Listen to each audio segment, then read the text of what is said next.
மிதுனம் லக்ன அன்பர்களே, தன்னம்பிக்கை கூடும் நல்ல நாள் என்று. சிலருக்கு பெரிய மனிதர்களின் சந்திப்பு உற்சாக போக்கை தரும். இன்னும் சிலர் செயற்கரிய செயல்கள் செய்து பாராட்டுகளை பெறும் நாளாகவும் இன்று இருக்கிறது. காதலிக்கும் இளைய பருவத்தினரும் ஒருவரை ஒருவர் புரிந்து கொள்ளும் அற்புதமான நாள் இன்று. பணியில் இருக்கும் இரு பாலருக்கும் தன்னம்பிக்கையும் காரிய சாதனையும் உற்சாகமான போக்கும் இருக்கும் நல்ல நாள் என்று. சொந்த தொழில் உற்பத்தி சார்ந்த துறைகளை சார்ந்தவர்களுக்கும் செயல்திறன் கூடும் நாளாக இன்று இருக்கும்.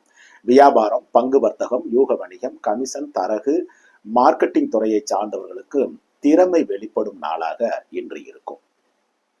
கடகம் லக்ன அன்பர்களே, சோம்பல் இருக்கும் நாளாக இன்று இருக்கிறது. தடுமாற்றம், மறதியும் இருக்கும். கையிருப்பு, கைப்பொருள்களையும் பத்திரப்படுத்திக் கொள்ள வேண்டிய நாளாகவும் இன்று இருக்கும். சிலருக்கு சுப செலவுகளும் இன்னும் சிலருக்கு தண்ட செலவுகளும் இருக்கும் நாளாகவும் இன்று இருக்கிறது. ஒரு சிலருக்கு திடீர் உடல் உபாதைகளும் மருத்துவ செலவினங்களும் இன்று இருக்கும். காதலிக்கும் இளைய பருவத்தினர் ஒருவரை ஒருவர் சந்திக்காமல் இருப்பது ரொம்ப நல்லது. பணியில் இருக்கும் இருபாலருக்கும் பணிச்சுமையும் சோர்வும் இருக்கும் நாளாக இன்று இருக்கிறது. சொந்த தொழில் உற்பத்தி சார்ந்த துறையை சார்ந்தவர்களுக்கும் உற்பத்தி கூடினாலும் பழுதுபார்ப்பு செலவினங்களும் பராமரிப்பு செலவினங்களும் இருக்கும் நாளாக இன்று இருக்கும். வியாபாரம், பங்கு வர்த்தகம், யூக வணிகம், கமிஷன், தரகு, மார்க்கெட்டிங் துறையை சார்ந்தவர்களுக்கு எச்சரிக்கை மிகுந்த நாளாக இன்று இருக்கிறது.